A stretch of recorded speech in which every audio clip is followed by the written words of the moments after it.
흔히들 그러죠. 제조업 강국, 대한민국의 성공 신화는 이제 한계에 부딪혔다고요. 그렇다면 우리 경제의 다음 챕터는 과연 무엇일까요? 오늘은 단순히 새로운 먹거리를 찾는 걸 넘어서 국가의 역할 자체에 대한 아주 근본적인 질문을 던져보려고 합니다.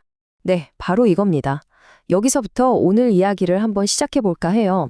이건 단순히 앞으로 어떤 산업으로 돈을 벌어야 하나 하는 문제가 아니에요. 그보다 훨씬 더 큰 질문? 바로 대한민국이라는 나라가 이 세계에서 앞으로 어떤 역할을 맡아야 하는가에 대한 이야기입니다. 자, 그래서 오늘은요, 이 5가지 흐름을 따라가 보려고 합니다.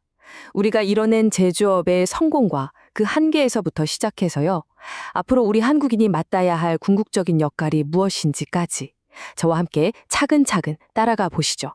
자, 그럼 첫 번째 파트부터 시작해 볼까요? 바로 제조업의 한계입니다. 우리가 어떻게 지금의 산업 강국이 되었는지, 그리고 왜 이 성공 방식이 이제는 바뀌어야만 하는지에 대해 먼저 짚어보겠습니다. 와, 이 타임라인 한번 보세요. 정말 대단한 여정이지 않나요?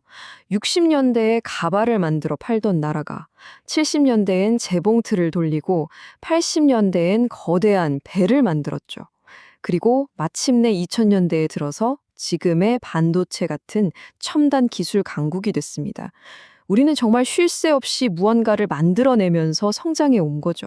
그런데 오늘 살펴볼 내용의 핵심 주장은 바로 이겁니다. 이렇게 열심히 물건을 만드는 단계는 영원할 수 없다는 거예요. 오히려 이건 인류가 더 크게 성장하기 위한 하나의 과정, 그러니까 과도기일 뿐이라는 거죠. 이제는 이 단계를 뛰어넘을 때가 됐다는 겁니다. 자, 그럼 다음 단계는 뭘까요? 여기서부터가 진짜 흥미로운데요.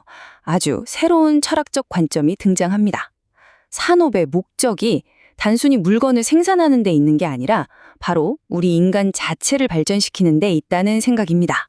그러니까 이 관점에서 보면요, 산업이라는 건 말이죠, 우리 인간의 능력을 업그레이드하기 위한 뭐랄까, 거대한 훈련장 같은 거예요. 정교한 손기술로 무언가를 만들든 아주 복잡한 연구를 하든 그 모든 활동이 결국 우리 안에 잠자고 있는 잠재력을 깨우는 과정이라는 거죠. 다시 말해서 우리의 목표가 그냥 일만 하는 게 아니라는 거죠. 이 발전의 단계를 한 계단 한 계단 계속해서 올라가는 것. 단순 생산 활동에서 벗어나서 더 높은 차원의 연구와 통찰로 나아가는 것. 그것이 바로 일의 진짜 목적이라는 겁니다. 자, 드디어 오늘 이야기의 가장 핵심적인 아이디어로 넘어가 보겠습니다. 그렇다면 대한민국의 다음 임무는 무엇인가? 바로 전 세계의 인적 자본을 관리하는 글로벌 매니저가 되는 겁니다. 여러분, 한번 생각해 보세요. 삼성 같은 우리 기업들이 왜 세계적으로 인기가 많을까요? 아마 대부분은 기술력이 뛰어나니까, 제품이 좋으니까 라고 답하실 거예요. 하지만 오늘 자료는 그보다 더 깊은 이유가 있다고 말합니다. 물론 최고의 제품을 만드니까 그렇죠. 맞는 말이에요. 하지만 그것만으로는 전 세계적인 리더가 될 수 없다는 겁니다. 진짜 이유는 사실 다른 곳에 있습니다.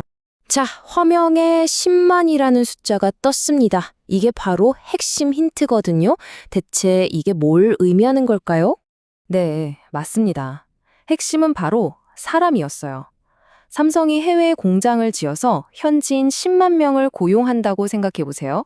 그러면 그 10만 명과 그 가족들이 성장할 기회를 얻게 되는 겁니다. 단순히 기술이나 제품을 파는 걸 넘어서 다른 나라 국민들이 성장할 수 있는 발판을 마련해주는 역할, 바로 그렇기 때문에 진정한 글로벌 리더로 존중받는다는 거죠. 이 아이디어는 자연스럽게 부와 리더십에 대한 아주 근본적인 질문으로 이어지는데요. 과연 누가 진정한 리더일까요? 정말 강렬한 문장이죠. 단순히 재산을 많이 가진 사람은 인류의 지도자가 아니다. 그는 창구지기일 뿐이다. 이 말은 결국 우리가 부를 어떻게 사용하느냐가 그 사람의 격을 결정한다는 뜻이겠죠. 이 표를 보시면 그 차이가 확 들어오실 거예요. 창고지기는요, 돈이나 땅 같은 재산을 그저 쌓아두고 지키는 데만 집중합니다. 하지만 진정한 주인, 즉 지도자는 그 자산을 활용해서 사람을 키우고 더 나은 세상을 만드는 데 쓰는 사람이라는 거죠. 자, 이제 마지막 단계입니다. 그렇다면 우리 한국인 개개인은 어떻게 변해야 할까요? 이 모든 논의가 향하는 최종 목표점이 바로 여기에 있습니다. 핵심은 이겁니다. 이제 우리 한국인들은 직접 물건을 만드는 노동의 단계에서 벗어날 때가 됐다는 거죠. 대신 그동안 쌓아온 지식과 경험을 바탕으로 전 세계인들의 성장을 이끌어주는 관리자, 연구원, 나아가 정신적인 멘토가 되어야 한다는 겁니다. 와, 이 문장 굉장히 도발적이죠? 노동자는 현대판 노예다. 아니, 노동자가 노예라니 이게 대체 무슨 말일까요? 물론 이게 문자 그대로의 뜻은 아닐 겁니다. 이 말의 진짜 의미를 알려면 노동에 대한 철학적 정의를 다시 한번 살펴봐야 합니다. 여기서 말하는 노동자의 의미는요, 생계를 위해서, 그러니까 돈을 벌기 위해 내 시간과 노동력을 맞바꾸는 그런 계약 관계에 묶인 상태를 뜻하는 거예요. 이 주장의 진짜 핵심은 우리 인류 전체가 이런 생존을 위한 노동의 굴레에서 벗어나야 한다는 겁니다.